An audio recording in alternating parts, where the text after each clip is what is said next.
ሰላም ሰላም እንዴት ናችሁ? እንግዲህ ዛሬ ረዘም ባለ ቪዲዮ ነው የመጣሁት። ያው ትዕግስት ኑሯችሁ እንድትሰሙ ትፈልጋለሁ። ምክንያቱም በአንድ ወንድማችን በቀናነት የተነሳ ጥያቄ ነው ብዬ ነው የማስበው። ስለ ትምህርትን በተመለከተ ማለት ነው። ለዛም መልስ መስጠት እፈልጋለሁ። በጣም ትንንሽ ልጆች፣ በጣም ወጣቶች ያላደጉ ቢጠይቁት ያው በሂደት ያውቁታል ብዬ አስብ ነበር። አትሊስት ለነዛ መልስ መስጠት ያስፈልጋል። ግን አትሊስት ማቹርድ በሆነ ሰው በአዳልት ሲጠየቅ ግን በዛ ላይ ደግሞ ቲክቶክም ፍሬንድ ስለሆንን ለዛ መልስ መስጠት ፈልጋለሁ። ምንድነው ያለው? አንድ መምህር አንድ ሰብጀክት ስፔሻላይዝ አድርጎ አመቱን ሙሉ ያን ሰብጀክት ብቻ ያስተምራል። ለዛም ይደጋግመዋል በየአመቱ። ነገር ግን ተማሪ በጣም ብዙ ሰብጀክት ይማራል። በዛ ላይ ደግሞ 12ኛ ክፍል ተፈታኞች ሲሆኑ ከ9ኛ ክፍል ጀምሮ እስከ 12ኛ ክፍል ይፈተናሉ። ፌር አይደለም።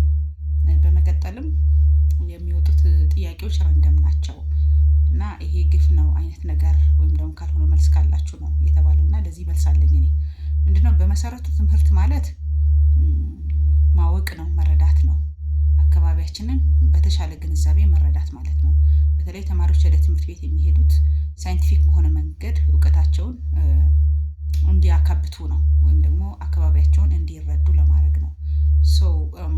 እውቀት ማለት ራስን መረዳት፣ አካባቢን መረዳት ከሆነ በአካባቢያችን ያለው እውቀት ለምሳሌ ፊዚክስ ብቻ አይደለም፣ ኬሚስትሪም አለው፣ ባዮሎጂም አለው፣ ሶሻል አስፔክት አለው፣ ብዙ ነገሮች አሉት እና አትሊስት ቤዚክ የሆኑ ነገሮችን አንድ ሰው ማወቅ መቻል አለበት በሚል ታሳቢ ተደርጎ ነው ሰው የሚማረው። ሆኖም ግን እውቀቱ እየረቀቀ ሲሄድ፣ እየሰፋና እየረቀቀ ሲሄድ አንድ ሰው ሁሉንም ነገር ማወቅ ስለማይችል አንድ ነገር ላይ ስፔሻላይዝ ያደርጋል ማለት ነው።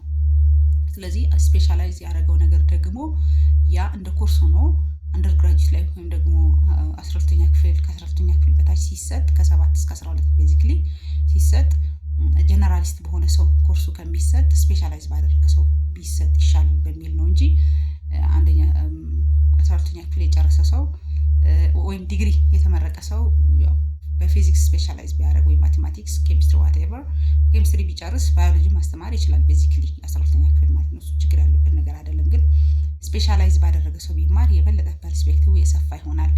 ኢንዴፕስ የሆነ እውቀት ያገኛል ተማሪው ተብሎ ስለሚታሰብ ነው። ሌላ ከ9ኛ እስከ 12ኛ ክፍል ለተባለው ለኔ ትምህርት ኮንቲኒቲ ነው፣ የሚበጣጠስ ነገር አይደለም፣ ተያያዥነት አላቸው። 9ኛ ክፍል እንደመነሻ መሰረት። ስለዚህ ለምንድነው ከ9ኛ ክፍል ጀምሮ እስከ 12ኛ ክፍል ለሚለው ያው ከስሩ ለመጀመሪያ ያህል ለምሳሌ ፊዚክስን ብንወስድ ስለ ቬሎሲቲ ሊጀምር ይችላል። ስለ ቬሎሲቲ 9ኛ ክፍል ተምሮ ሊሆን ይችላል። ነገር ግን ቬሎሲቲ የሚያይበት እይታ ረቀቅ ያለና ሰፋ ያለ አይደለም። እንደመነሻ የሆነና ከዛ በኋላ 12ኛ ክፍል ሲደርስ 11ኛ ክፍል ሲደርስ በረቀቀ ቴክኒክ ለምሳሌ በአልጀብራ መልክ የሚሰራው ከነበረ ወይም ደግሞ ቴክኒኩ በአልጀብራ ቴክኒክሊ የተጠቀመው ሂሳብ አልጀብራ አፕሮች ከሆነ ወደ 12ኛ ክፍል ሲደርስ ደግሞ ካልኩለስ አፕሮች የሚባል አለ ማለት ነው። ስለዚህ እይታውን ሰፋ አድርጎ የተማረው ማቴማቲክስ አፕላይ በማድረግ ያው ከ9ኛ ክፍል የተማረው አልጀብራ ከነበረ 12ኛ ክፍል ደግሞ ካልኩለስ ከተማረ ካልኩለስ አፕሮች በሆነ መንገድ ይፈታዋል ማለት ነው። ስለዚህ ኮንሰፕቱ ሀሳቡ አንድ ቢሆንም እይታው እየሰፋ እየረቀቀ ይሄዳል። ዞሮ ዞሮ ግን ስለ አንድ ነገር ሊሆን ይችላል እና ከ9ኛ ክፍል እስከ 12ኛ ክፍል ያለው ትምህርት በብዛት ተያያዥነት አለው። የተያዙ ናቸው፣ መበጠስም አይቻልም ማለት ነው። በዚህ መልኩ ብንረዳው። ሌላ የመጨረሻ ሀሳቤ ምንድነው? ረንደም የሆነ ጥያቄ ይወጣል ለተባለው ረንደም የሚባል ጥያቄ አይወጣም። ፔዳጎጂ ስርዓት አለው፣ የትምህርት ስርዓት አለው። ፔዳጎጂክሊ ያው አንድ ሰው መምህር ሲሆን የሚያስተምረውን ብቻ ሳይሆን የሚያውቀው እንዴት እንደሚያስተምር፣ እንዴት እንደሚፈትን፣ እንዴት እንደሚያርም፣ አርሙም ደግሞ እንዴት ኢንተርፕሬት እንደሚያደርግ ተደርጎ ነው አንድ መምህር ግራጁዌት የሚያደርገው ማለት ነው። እዚህ ፈተና ሲያወጣም ስርዓት አለው፣ ህግ አለው። ቀለል ያለ፣ መካከለኛ፣ የከበደ፣ ከዛ ደግሞ ኮንሴፕቹዋሊ ትሪኪ በተረፈ የሚባሉ አካሄዶች አሉና ረንደምሊ የሚወጣ ጥያቄ የለም ለማለት ፈልጌ ነውና በዙሪያችን ያለው ህይወት ኬሚስትሪ ብቻ እስካልሆነ ድረስ። ምክንያቱም እያንዳንዱ ሰው በየቀኑ ኤክስፒሪየንስ የሚያደርገው ህይወት ኬሚስትሪ ብቻ አይደለም፣ ባዮሎጂ ብቻ አይደለም፣ ሶሻል አስፔክት ብናይ ኢኮኖሚክስ ብቻ አይደለም። በጣም ብዙ ነገሮችን አንድ ህፃን ከኬጂ ጀምሮ ከኬጂ እድሜው ጀምሮ እስከ 12ኛ ክፍል ኤክስፒሪየንስ የሚያደርገው ነገር የነዚህ ሁሉ ሚክስስ የነዚህ ሁሉ